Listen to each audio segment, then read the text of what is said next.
ಮೊದಲನೇದಾಗಿ ನಾನು ಬೆಳಗಾವಿ ಜಿಲ್ಲೆಯ ಎಲ್ಲ ಸಂಘಟಿತ ಮತ್ತು ಅಸಂಘಟಿತ ಕಾರ್ಮಿಕರ ಮತ್ತು ವೈಯಕ್ತಿಕ ಮತ್ತು ನಮ್ಮೆಲ್ಲರ ಪರವಾಗಿ ಅವರಿಗೆ ಮೊದಲನೇದಾಗಿ ಅಭಿನಂದನೆಯನ್ನು ಸಲ್ಲಿಸಲಿಕ್ಕೆ ಬಯಸ್ತೇನೆ.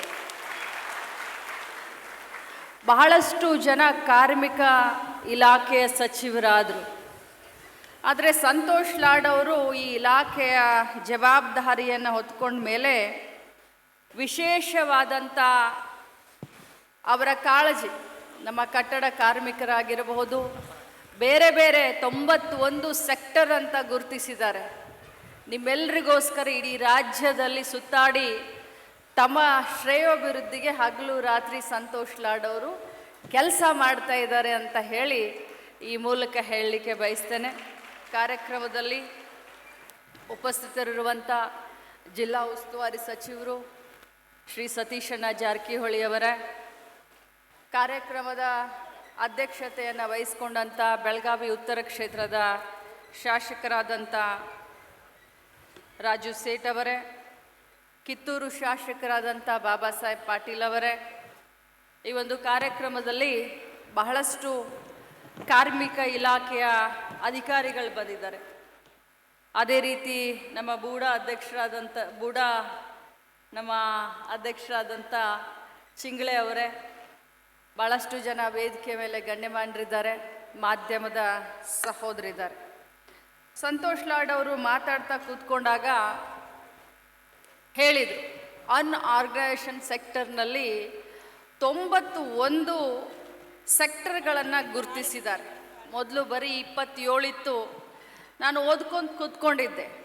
ಬಹುಶಃ ಅವರು ಕೆಲಸ ಮಾಡುವಂಥ ಅಂದರೆ ಕೈಗಳನ್ನು ಪ್ರತಿಯೊಂದು ಹಂತದಲ್ಲಿ ಗುರುತಿಸಿದ್ದಾರೆ ಅನ್ನೋದಕ್ಕೆ ಇದು ಒಂದು ನಿದರ್ಶನ ಅಂತ ಹೇಳಲಿಕ್ಕೆ ಬಯಸ್ತೇನೆ.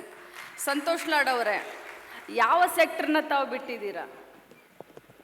ಮನೆಯಲ್ಲಿ ಪಾತ್ರೆಯನ್ನು ತೊಳೆಯೋದನ್ನ ಹಿಡ್ಕೊಂಡು ಹೂವು ಕಟ್ಟೋದನ್ನ ಹಿಡ್ಕೊಂಡು ಯಾವ ಒಂದು ಸೆಕ್ಟರನ್ನು ಕೂಡ ನೀವು ಬಿಟ್ಟಿಲ್ಲ. ಆ ಬೀಡಿ ಕಟ್ಟೋದು, ಊದ್ಬತ್ತಿ ಮಾಡೋದು ಅದೆಲ್ಲ ರೆಗ್ಯುಲರ್ ಆಗಿರುತ್ತೆ. ಬಟ್ ನೀವು ಈ ಟ್ರಾನ್ಸ್ಪೋರ್ಟ್ ಬೋರ್ಡ್ ಅನ್ನೋದನ್ನ ವಿನೂತನವಾಗಿಯೂ ತೆಗೆದುಕೊಂಡು ಬಂದಿದ್ದೀರಾ. ನಮ್ಮ ಬೆಳಗಾವಿ ಗ್ರಾಮೀಣ ಕ್ಷೇತ್ರದಲ್ಲಿ ಅನೇಕ ಜನ ಆಟೋ ಓಡಿಸೋರಿದ್ದಾರೆ, ಟ್ರಕ್ ಚಾಲಕರಿದ್ದಾರೆ, ಬೇರೆ ಬೇರೆ ಎಲ್ಲ ಕ್ಷೇತ್ರಗಳಲ್ಲೂ ಇದ್ದಾರೆ. ಆದರೆ ಪ್ರತಿಯೊಬ್ಬರ ಒಂದು ಶ್ರೇಯೋಭಿವೃದ್ಧಿಯನ್ನು ಕರ್ನಾಟಕ ರಾಜ್ಯ ಸರ್ಕಾರ ಬಯಸುತ್ತೆ ಅಂತ ಹೇಳಿ ತಾವೇನು ಕಾರ್ಮಿಕರಿಗೆ ಒಂದು ಕೆಲಸವನ್ನು ಮಾಡ್ತಿದ್ದೀರ, ಕಾರ್ಮಿಕರ ಬಗ್ಗೆ ಒಂದು ಕಾಳಜಿಯನ್ನು ತೋರಿಸ್ತಾ ಇದ್ದೀರಾ, ನಿಜವಾಗ್ಲೂ ಉತ್ತಮವಾದಂಥ ಶ್ಲಾಘನೀಯ ಕಾರ್ಯ ಅಂತ ಹೇಳಲಿಕ್ಕೆ ಬಯಸ್ತೇನೆ.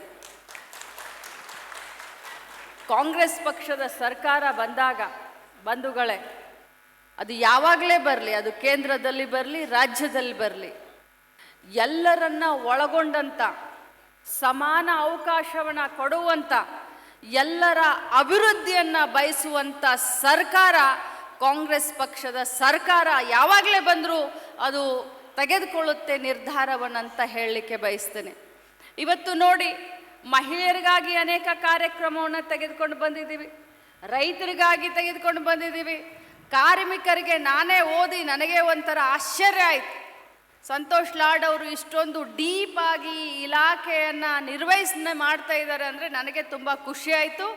ಜೊತೆಯಲ್ಲಿ ಜಿಲ್ಲಾ ಉಸ್ತುವಾರಿ ಮಂತ್ರಿಗಳು ಹೇಳಿದ ಏನು ಸ್ಕೂಲ್ಗಳಿದೆ, ಕಾರ್ಮಿಕರ ಮಕ್ಕಳಿಗೋಸ್ಕರ ಏನು ಸ್ಕೂಲ್ಗಳನ್ನು ಪ್ರತಿಯೊಂದು ಜಿಲ್ಲೆಯಲ್ಲಿ ಮಾಡಲಿಕ್ಕೆ ಏನು ಹೊರಟಿದ್ದಾರೆ, ಅದು ನಿಜವಾಗ್ಲೂ ಶ್ಲಾಘನೀಯ. ನಮ್ಮ ಜಿಲ್ಲೆ ದೊಡ್ಡ ಜಿಲ್ಲೆ ಇದೆ, ನಮ್ಮ ಜಿಲ್ಲೆಗೆ 1 ಕೊಡಬೇಡಿ, ನಮ್ಮ ಜಿಲ್ಲೆಗೆ 3 ಸ್ಕೂಲ್ಗಳನ್ನು ತಾವು ಕೊಡಬೇಕು ಅಂತ ಹೇಳಿ ಈ ಮೂಲಕ ನಾನು ಕೇಳ್ಕೊಳ್ತೀನಿ. ಯಾಕಂತಂದರೆ 18 ಕ್ಷೇತ್ರ ಇರುವಂಥ ದೊಡ್ಡ ಜಿಲ್ಲೆ. ಸೊ ಈ ಜಿಲ್ಲೆಗೆ ನೀವು ಬೇರೆ ಜಿಲ್ಲೆ ಹಾಗೆ ನೀವು ಎಲ್ಲಿ ವಿಜಯನಗರ ಜಿಲ್ಲೆ ಅಥವಾ ಬಳ್ಳಾರಿ ಜಿಲ್ಲೆ ಅಂತ ಹೋಲಿಸ್ಲಿಕ್ಕೆ ಹೋಗಬೇಡಿ. ಬೆಳಗಾವಿ ಜಿಲ್ಲೆ ಭಾಳ ದೊಡ್ಡ ಜಿಲ್ಲೆ, 3 ಸ್ಕೂಲ್ಗಳನ್ನ ಮಿನಿಮಮ್ ನೀವು ಕೊಡಬೇಕು ಅಂತ ಕೇಳ್ತೀನಿ. ಜೊತೆಯಲ್ಲಿ ಭಾಳಷ್ಟು ಈ ಕಟ್ಟಡ ಕಾರ್ಮಿಕರು, ನಾನು ಕೇಳಿದೆ ಇವತ್ತು ಬೆಳಗ್ಗೆ ತಮ್ಮ ಆಫೀಸರ್ನ ಕೇಳಿದಾಗ ಯಾವ್ಯಾವ ಕ್ಷೇತ್ರದಲ್ಲಿ ಎಷ್ಟು ಕಟ್ಟಡ ಕಾರ್ಮಿಕರ ಒಂದು ಲೇಬರ್ ಕಾರ್ಡ್ ಇದೆ ಅಂತ ಕೇಳಿದಂಥ ಸಂದರ್ಭದಲ್ಲಿ ನನ್ನ ಕ್ಷೇತ್ರದಲ್ಲಿ ಬರೀ 5,000 ಜನ ಇದೆ ಅಂತ ಹೇಳಿದ್ರು. ನಾನು ಹೇಳಿದೆ, ಪ್ರತಿಯೊಂದು ಮನೆಯಲ್ಲಿ ಇವತ್ತು ಒಬ್ಬೊಬ್ಬರು ಲೇಬರ್ ಇದ್ದಾರೆ, ಗೌಂಡಿ ಇದ್ದಾರೆ, ಮೇಸ್ತ್ರಿಗಳಿದ್ದಾರೆ, ಇಲೆಕ್ಟ್ರಿಷಿಯನ್ಗಳಿದ್ದಾರೆ, ಪೇಂಟರ್ ಇದ್ದಾರೆ ಅಂತ ಹೇಳಿದಾಗ ರಿನ್ಯೂವಲ್ ಮಾಡಿಸ್ಬೇಕು ಪ್ರತಿ ವರ್ಷ ಕಾರ್ಡನ್ನು ಅಂತ ತಮ್ಮ ಆಫೀಸರ್ಗಳು ನನಗೆ ಹೇಳಿದರು. ಬಟ್ ರಿನ್ಯೂವಲ್ ಮಾಡಿಸ್ಕೊಳ್ಬೇಕು ಅಂತಂದರೆ ಅದು ಪ್ರಚಾರ ಆಗಬೇಕು. ತಾವು ಹೇಳಿದ್ರಿ ಒಂದು ಗಾಡಿಯನ್ನೇ ನಾನು ಕಳಿಸ್ತಾ ಇದ್ದೀನಿ, ಎಲ್ಲಿ ಬಿಲ್ಡಿಂಗ್ ಕಟ್ತಾ ಇದ್ದಾರೆ ಅಲ್ಲಿ ಕಳಿಸಿ ರಿಜಿಸ್ಟ್ರೇಷನ್ ಮಾಡಿಸ್ತಾ ಇದ್ದೀನಿ ಅಂತ ಹೇಳಿದ್ರಿ. ಉತ್ತಮವಾದಂಥ ಒಂದು ಕಾರ್ಯ. ಆದರೆ ಇದ್ದಂಥ ಲೇಬರ್ ಕಾರ್ಡ್ ಹೋಲ್ಡ್ರು ಯಾರು ಜುನ್ಯೂನ್ ಇದ್ದಾರೆ ಅಂಥವ್ರದ್ದು ಕ್ಯಾನ್ಸಲ್ ಆಗಬಾರ್ದು. ರಿನ್ಯೂವಲ್ ಆಗಬೇಕಂದ್ರೂ ಕೂಡ ಅತ್ಯಂತ ಸರಳ ರೀತಿಯಾಗಿ ಆ ಕಾರ್ಡ್ಗಳು ರಿನ್ಯೂವಲ್ ಆಗಬೇಕು.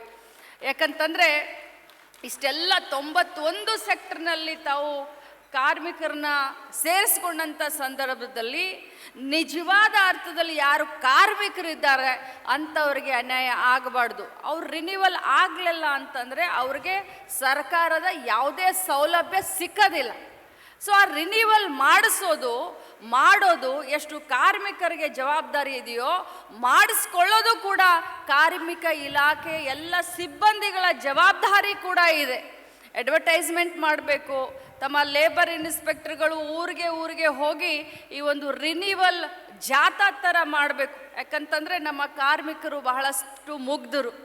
ಬೆಳಗ್ಗೆಯಿಂದ ಸಾಯಂಕಾಲವರೆಗೆ ಕಷ್ಟಪಡಬೇಕು, ಕೆಲಸ ಮಾಡಬೇಕು. ಶನಿವಾರದ ದಿನ ಯಾರು ಓನರ್ ಇರ್ತಾರೆ ಅವ್ರ ದುಡ್ಡು ಏನಾದರೂ ಕೊಟ್ಟರೆ ಮುಂದಿನ ವಾರ ಅವ್ರ ಮನೆ ನಡೆಯುತ್ತೆ. ಇಂಥ ಒಂದು ಪರಿಸ್ಥಿತಿನಲ್ಲಿ ರಿನ್ಯೂವಲ್ ಮಾಡಿಸ್ಕೊಳ್ಬೇಕು ಅಂತ ಅವ್ರಿಗೆ ಸ್ವಲ್ಪ ಕಷ್ಟ ಆಗುತ್ತೆ. ನೀವು ಹೇಳಿದ್ರಿ ಕರ್ನಾಟಕವನ್ನಲ್ಲೂ ರಿನ್ಯೂವಲ್ ಮಾಡಿಸ್ಕೋಬೋದು, ಗ್ರಾಮವನ್ನಲ್ಲೂ ರಿನ್ಯೂವಲ್ ಮಾಡಿಸ್ಕೋಬೋದು ಅಂತ. ಬಟ್ ಅವರನ್ನು ಒಂದು ಕಡೆ ಸೇರಿಸಿ ತಮ್ಮ ಸಿಬ್ಬಂದಿಗಳು ಸ್ವಲ್ಪ ಎಜುಕೇಟ್ ಮಾಡಿದ್ರೆ ನಮ್ಮ ಲೇಬರ್ಸ್ಗಳಿಗೆ ಇನ್ನೂ ಅನುಕೂಲ ಆಗುತ್ತೆ ಅನ್ನುವಂಥ ಒಂದು ತಮಗೆ ಒಂದು ವಿನಂತಿಯನ್ನು ಮಾಡಿಕೊಂಡು ಭಾಳಷ್ಟು ದೊಡ್ಡ ಕಾರ್ಯಕ್ರಮವನ್ನು ತಮ್ಮ ಇಲಾಖೆಯವರು ಇಲ್ಲಿ ಏರ್ಪಡಿಸಿದ್ದಾರೆ. ಭಾಳ ಅದ್ಭುತವಾದಂಥ ಕಾರ್ಯಕ್ರಮ ಅಂತ ಹೇಳಲಿಕ್ಕೆ ಬಯಸ್ತೇನೆ. ತಮ್ಮ ಕೈಯಲ್ಲಿ ಕಾರ್ಮಿಕ ಇಲಾಖೆ ಇನ್ನೂ ಒಳ್ಳೊಳ್ಳೆ ಕೆಲಸ ಮಾಡಲಿ, ತಮ್ಮಿಂದ ಸರ್ಕಾರಕ್ಕೆ ಒಳ್ಳೆ ಹೆಸರು ಬರಲಿ, ಕಾರ್ಮಿಕರ ಜೀವನದಲ್ಲಿ ಒಳ್ಳೆಯದಾಗಲಿ ಅಂತ ಬಯಸ್ತಾ ನನ್ನ ಮಾತನ್ನು ಮುಗಿಸ್ತೀನಿ. ಜೈ ಹಿಂದ್.